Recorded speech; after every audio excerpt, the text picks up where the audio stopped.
सांगली शहरात 300 फूट लांबीच्या भव्य तिरंग्यासह ऐतिहासिक पदयात्रा. राष्ट्रभक्तीच्या महासागरात सांगलीकर न्हावून निघाले. भारत माता की जय आणि वंदे मातरमच्या जयघोषाने परिसर दुमदुमला. माजी सैनिक, कुटुंबीय, विद्यार्थी आणि नागरिकांचा अभूतपूर्व प्रतिसाद या भव्य पदयात्रेला मिळाला. हातात तिरंगा, मनात राष्ट्रभक्ती आणि ओठांवर भारत माता की जय, वंदे मातरमचा जयघोष अशा अत्यंत उत्साहपूर्ण आणि देशभक्तीने भरलेल्या वातावरणात सांगली शहरात 300 फूट लांबीच्या भव्य राष्ट्रध्वजासह आयोजित करण्यात आलेली तिरंगा पदयात्रा अभूतपूर्व उत्साहात पार पडली. राष्ट्रध्वजाचा सन्मान, राष्ट्रीय एकता, अखंडता आणि राष्ट्रप्रथम हा संदेश जनमानसापर्यंत पोहोचवणे हा या पदयात्रेचा मुख्य उद्देश होता. तिरंगा हा केवळ आपल्या देशाचा ध्वज नसून तो आपल्या स्वाभिमानाचे, राष्ट्रीय एकात्मतेचे आणि अखंडतेचे अमर प्रतीक आहे.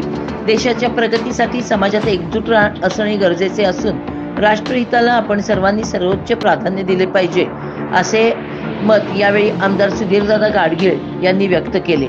या भव्य तिरंगा पदयात्रेत माजी सैनिक, विंग कमांडर प्रकाश नवले, मेजर रमेश चव्हाण यांच्यासह माजी सैनिक आणि त्यांचे कुटुंबीय विशेष रूपाने उपस्थित होते. तसेच भाजपा पश्चिम महाराष्ट्र संघटन मंत्री मकरंद देशपांडे, भाजप राज्य परिषद सदस्य प्रकाश बिरजे, माजी आमदार दिनकर पाटील, प्रदेश कार्यकारिणी सदस्य दीपक बाबा शिंदे, जिल्हा नियोजन समिती सदस्य भारती दिगडे, ज्येष्ठ नेते श्रीकांत शिंदे, भाजप नेत्या जयश्री पाटील, जैन प्रकोष्ठ प्रदेश उपाध्यक्ष रावसाहेब पाटील, शहर जिल्हाध्यक्ष प्रकाश ढंग, महिला मोर्चा जिल्हाध्यक्ष स्वाती खाडे, मंजिरी गाडगीळ, जिल्हा सरचिटणीस तथा नगरसेवक विश्वजित पाटील, नगरसेवक केदार खाडीलकर, उदय बेलवलकर, दरिबा बडगर, संतोष पाटील, रवींद्र सदामते, नगरसेविका मनीषा कुकडे, मीनाक्षी पाटील, योगिता राठोड, रोहिणी पाटील, वर्षा सरगर, माजी नगरसेविका उर्मिला बेलवलकर,